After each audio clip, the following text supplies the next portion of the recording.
So it's going to grade the other questions for the student, and then it'll show the student what percentage they got right, how many points they earned. It's reminding them that there's one question that needs to be graded. It tells them how long they took. And then the instructor is able to say what they want to show to the student. Do I want to show them their correct answers or incorrect answers? Do I want to completely hide it from them? This one is set so that the student can see the correct and incorrect answers and feel very bad about herself and probably eat a lot more of the candy that's up here on the podium.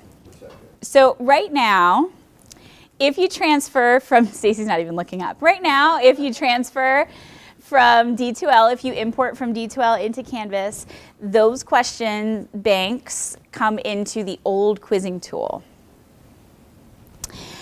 And you blinked so like patiently. The new quizzing tool right now, there's no import from the old quizzing tool to the new quizzing tool. It will be there when it's out of beta. So for right now, there's no way for you to get your quiz questions that you currently have in D2L, which I'm sure you have tons and tons of, into this new tool. But when it's out of beta, which is in a couple of months, you will be able to do that. Okay, good. So I took that as a student in Student View to show you what it could look like. I will show you, if you want to play around with it, where it happens. So it does happen in the assignment tab if you wanted to create one to see what's in there. And I'm just quickly going to show you. Here is where you can create a quiz or a test, and it does show you it's in beta. It uses, the new quizzing tool is actually an external tool, the quizzes.next. So I'm going to just show you really quickly how you set it up. You give it a point value and you say which group you want it to go into. So I'm going to say tests. And that's all you have to do. You give it a date, and then once you click save, it takes you to the interface where you can build your questions out. This is also where you can select all of your settings. So here are all the delivery settings that are currently there. You can shuffle the questions, deliver one question at a time, and allow or disallow backtracking. It's up to you. You can require a student access code like a password. So maybe there's an assignment that comes before the quiz where you're releasing that password to students. You can set a time limit in hours or minutes. That can also be moderated before it's even released to students. So you will see a moderate panel with all of your students, and you can automatically give them extended time before they even see it. So this time limit would be for the majority of your class, but then you can give extended time to individual students. I'm just so excited that Shuffle Questions is here because the old tool doesn't have that. It has Shuffle Answers where it'll shuffle up the answers within a question, but it didn't have Shuffle Questions, so I'm excited that that's there. You can allow multiple attempts and decide which score to keep, the highest, the latest, or the average. You can say how many attempts you want to give, and then you can also require a waiting period. That's new, which I really like.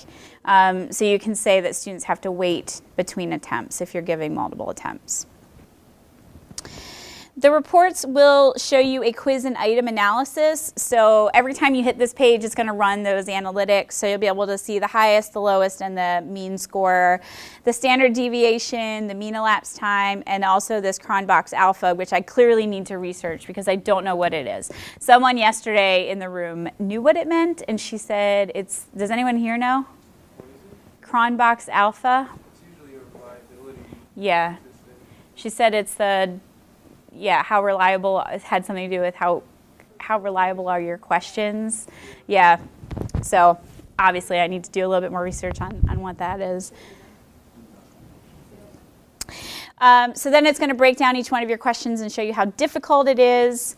And then it'll show you the mean score on each one of those that are in here. The other report that you could have is if you use outcomes and you want to attach outcomes to the questions, it would show you the outcomes analysis of your quiz and how well students are working toward mastery of different concepts. This is the moderate panel. So in here, you're going to be able to see the names of all of your students, how many attempts they took out of how many they had, their score, the time they took. You're also going to be able to see their log of all of their clicks while they were working in that assignment and when they were working in the quiz. And if I needed to give someone additional time, I could click on moderate right here and I could adjust their timer setting and give them additional time, a time limit multiplier, right? So everyone else gets 30 minutes. I want to, give this student times 2, or I could just remove the time limit altogether for that student. The question types that we have in here are currently these. You saw a lot of those being displayed as I was fumbling my way through that quiz. I think there's 12 right now, 12 question types. The ultimate plan for Quizzes.Next and the ultimate roadmap shows 50 question types, with a lot of them being for higher ed institutions, a lot of really upper level maths, sciences, engineering, question types, things that, instructors were telling Canvas, especially from big universities, that they really wanted to see. So expect to see more question types in there. And then this is the item banks icon. It's a cute little piggy bank where you can create banks. And you are going to be able to use your question banks across courses. So they aren't going to be just course specific. When you click on banks, you're going to be able to see them for all of the courses that you've taught or are currently teaching. Just the big thing to remember is it's in beta. It's always getting better. The guy's name who's building it's Jason. Don't blame me. You can look for him in the community. His name is Jason Sparks. He's very active. He is a very nice guy. He answers tons of questions in there. There's a group in there if you want to learn more about Quizzes.Next. I'll show it to you before we leave today, where you can kind of track where they are with the project and how they're doing.